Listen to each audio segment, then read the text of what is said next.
मनोज जरांगे पाटील आहेत, मोठ्या संख्येने गुंतवणूक येते आंदोलकांकडून, पण त्यामुळे मुंबईवरती मोठ्या प्रमाणात ताण झाला असं पाहायला आहे.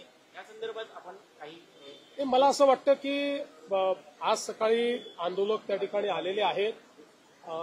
श्री मनोज जरांगे पाटील हे उपोषणाला बसले आहेत.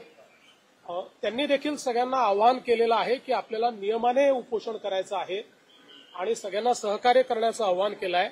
शासनाची पण भूमिका सहकार्याचीच आहे, कारण आम्ही पहिल्या दिवशीपासून सांगितलं की लोकशाही पद्धतीनं एखादं आंदोलन जर चालत असेल तर त्या आंदोलनाला कुठलीच मनाई करण्याचं कारण नाही आहे. लोकशाहीमध्ये चर्चेतनं प्रश्न सोडवायचे असतात, आंदोलन त्याचा एक मार्ग असतो. त्यामुळे अशा प्रकारच्या आंदोलनाला जे काही सहकार्य पाहिजे ते सरकारच्या वतीनं आम्ही करतो. विशेषतः माननीय उच्च न्यायालयाने जे काही आदेश दिले आहेत त्या आदेशानुरूप त्या ठिकाणी सगळं सहकार्य चाललंय. हे खरं आहे की काही तुरळक प्रमाणात आंदोलकांनी काही ठिकाणी रास्ता रोको केला, थोडं ट्रॅफिक डिस्ट्रप्शन केलं, पण पोलिसांनी त्यांच्याशी चर्चा केल्यानंतर त्याही ठिकाणी आंदोलकांनी सहकार्य केलेलं आहे आणि त्या जागा मोकळ्या केलेल्या आहेत. पण अर्थात इतक्या मोठ्या प्रमाणात लोक आल्यानंतर काही ना काही ट्रॅफिकचं डिस्ट्रप्शन हे होत असतं. ते डिस्ट्रप्शन झालेलं आपल्याला पाहायला मिळतंय. अर्थात या सगळ्या गोष्टींमध्ये एकाच गोष्टीची खबरदारी निश्चितपणे घ्यावी लागेल की काही लोकच जरा वेगळ्या पद्धतीनं वागतात आणि त्यांनी मग संपूर्ण आंदोलनाला गालबोट लागतं. तर अशा प्रकारे कोणी वागू नये याच्याकडे लक्ष द्यावं लागेल. आणि मला असं वाटतं की श्री मनोज जरांगे पाटील यांनीही तशाच प्रकारचं आवाहन केलेलं आहे की कोणीही अलोकतांत्रिक पद्धतीनं किंवा आडमुठेपणानं या ठिकाणी वागू नये. शेवटी मी देखील सगळ्या आंदोलकांना हेच आवाहन करणार आहे, कारण आज त्या ठिकाणी जे काही चाललेलं आहे ते माननीय उच्च न्यायालयाने दिलेल्या निर्देशानुसार प्रशासनाला काम करावं लागणार आहे.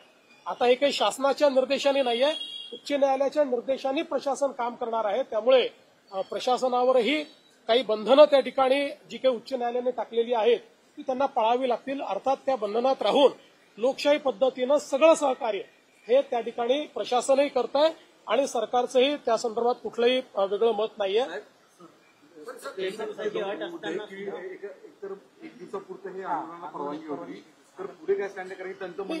मला असं वाटतं की त्यांनी पुन्हा परवानगी मागितलेली आहे आणि कायद्याच्या चौकटीत राहून जे काही उच्च न्यायालयाने निर्देश दिले त्याच्या चौकटीत राहून पोलीस त्याचा सकारात्मक विचार करतील. जो काही कारण शेवटी आता हा निर्णय प्रशासन आणि आंदोलनकर्ते यांच्यातला निर्णय आहे.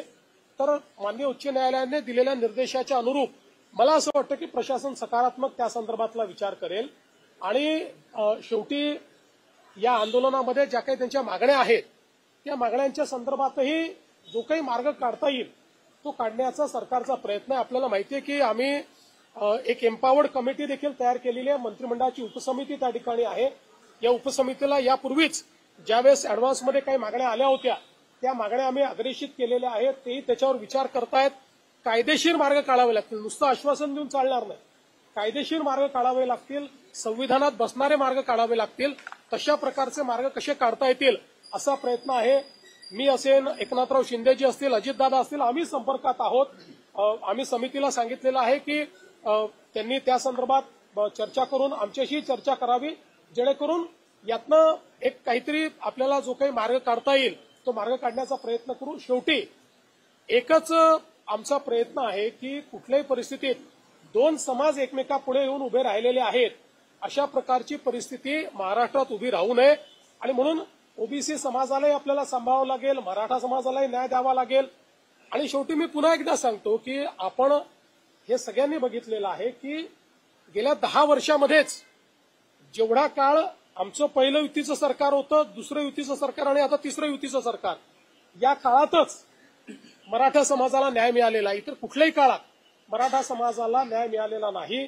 आरक्षण देण्याचं कामही आम्ही केलं आहे, सारथीचं कामही आम्ही केलेलं आहे, अण्णासाहेब पाटील आर्थिक विकास महामंडळाचं कामही आम्हीच त्या ठिकाणी करून उद्योजक तयार केलेले आहेत. आणि त्यासोबत पंजाबराव देशमुख निर्वाह भत्ता देखील आम्हीच सुरू केलेला आहे. परदेशी विद्यार्थ्यांना पाठवणं देखील आम्हीच सुरू केलेलं आहे. त्यामुळे या सगळ्या गोष्टी शिक्षणाच्या असतील किंवा वेगवेगळ्या असतील रोजगाराच्या, या सगळ्या आमच्याच सरकारने त्या ठिकाणी केलेल्या आहेत. त्यामुळे मराठा समाजाबद्दल आम्ही सकारात्मकच आहोत. कुठल्याही प्रकारे मराठा समाजाच्या संदर्भात आमच्या मनात काही शंका नाहीये. या समाजाच्या पाठीशी आम्ही आहोत. पण त्याचवेळी काही लोक जाणीवपूर्वक हा प्रयत्न करतायत की हे कसं एस्केलेट झालं पाहिजे, कसे दोन समाज एकमेकासमोर आले पाहिजेत, कसं ओबीसी आणि मराठा असं भांडण लागलं पाहिजे. काही लोकांचे स्टेटमेंट सकाळी बघितले मी, त्यांचे प्रयत्न काय माझ्या लक्षात येतात.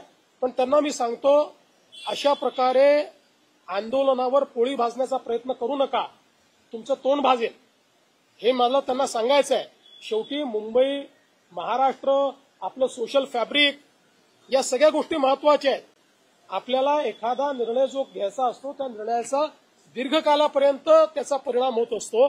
त्यामुळे अशा प्रकारचे निर्णय हे चर्चेतनं घ्यायचे असतात, सर्वसमावेशकनं घ्यायचे असतात. एकाला समोर करायचं, मग दुसऱ्याला नाराज करायचं, मग त्याला समोर आणायचं. अशा प्रकारचे प्यादे लढवणे, अशा प्रकारचे एकमेकासमोर लोक झुंजवणे हे या सरकारचं धोरण नाही. आम्ही त्यातनं प्रयत्नपूर्वक मार्ग